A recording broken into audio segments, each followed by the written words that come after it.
7 Secrets from Hindu Calendar Art by Devdutt Pattanaik. Chapter 7 Brahma's Secret. Human life is an opportunity. Part 2. This image here introduces us to another class of beings known as Yakshas. While the Nagas live under the ground, the Yakshas live in the north, near the Himalayas in the city of Alakpuri. Here they hoard all kinds of treasures. While the Nagas are associated more with organic wealth like plants and children, the Yakshas are associated more with metals and gems. Naga women and Yaksha women are supposed to be dangerously seductive. Yaksha men are typically fat, dwarfish, and disfigured. Their king is called Kuber. The story goes that once Kuber had a city in the south called Lanka, but his brother, Ravan, leading another set of beings known as Rakshasas, drove him away from the south to the north. Kuber is the treasurer of the gods. He has a pet mongoose, which is the enemy of serpents, indicating an antagonistic relationship between the Nagas and the Yakshas. Nagas generate wealth, while Yakshas hoard it.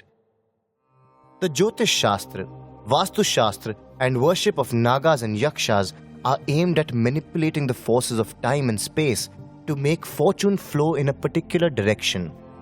Both these sciences assume that man can control his destiny and change his fate. But there are other rituals based on another force that governs the world: desire. It is desire which propelled Brahma to chase the goddess in the first place. By his desire, he changed her shape. Thus, through desire, man can change the world. This desire for a better life manifests in many rituals called vrats. The image on the left depicts the Satyanarayan Vrat, and the image on the right depicts the Santoshi Ma Vrat. The Satyanarayan Vrat can be performed on any day but only by married couples, while the Santoshi Ma Vrat can be performed only on Fridays by women. The former is aimed at bringing happiness, good luck, and health into the household. The latter is performed by women seeking marriage, maternity, and the end of misfortune. In the Satyanarayan Vrat, the intervention of a priest is required. This is not so in the Santoshi Ma Vrat. Satyanarayan is seen as a form of Vishnu, while Santoshi Ma is seen as a form of Shakti. Curiously, there is no mention of either deity in traditional scriptures such as Agamas, which refer to temple rituals. Both are household rituals performed by householders and housewives to resolve household issues. The Satyanarayan Vrat involves chanting the 1,000 names of Vishnu, each time offering him a sprig of tulsi. Through this repeated chant, the determination of the couple is expressed and God is invoked, pleased to fulfill the wishes of the determined couple.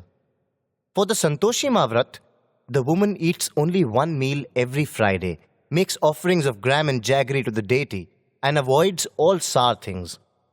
Through these special meal observances, the devotee's intention is expressed, causing the goddess to change fate in her favor.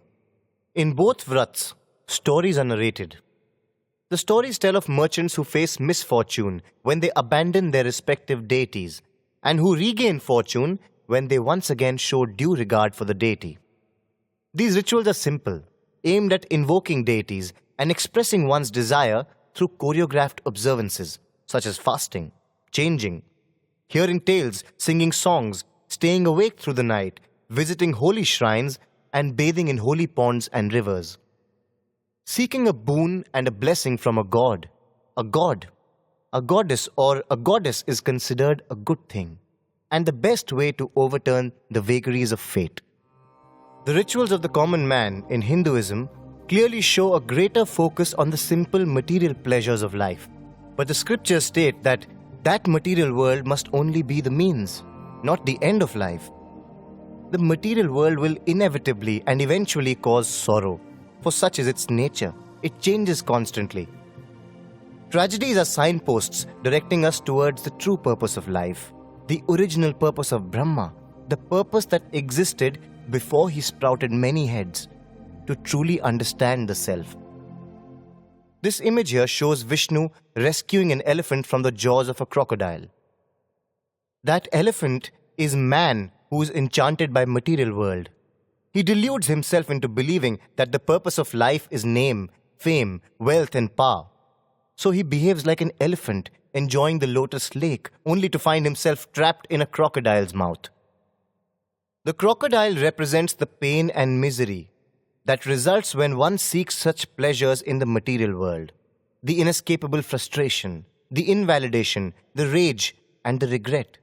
To be liberated from all pain and misery, one cannot rely on one's own strength. One has to recognize and have faith in that power which is greater than the ego.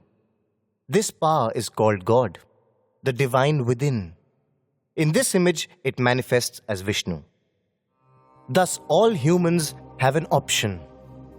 Either surrender to our animal nature, the beast within us that seeks to dominate the world around, that uses its strength and cunning only to survive and indulge itself, and never fill the vacuum within us, or conquer our animal nature and seek the divine within us, understand and connect with the world around through affection and find fulfillment. This idea is best represented through this image here, which shows Hanuman, who, though a beast, is regarded both as God and God. Hanuman is called Sankat Mochan, the remover of problems. He is worshipped by people in the hope that he will destroy the problems in their lives, the way he solved all of Ram's problems.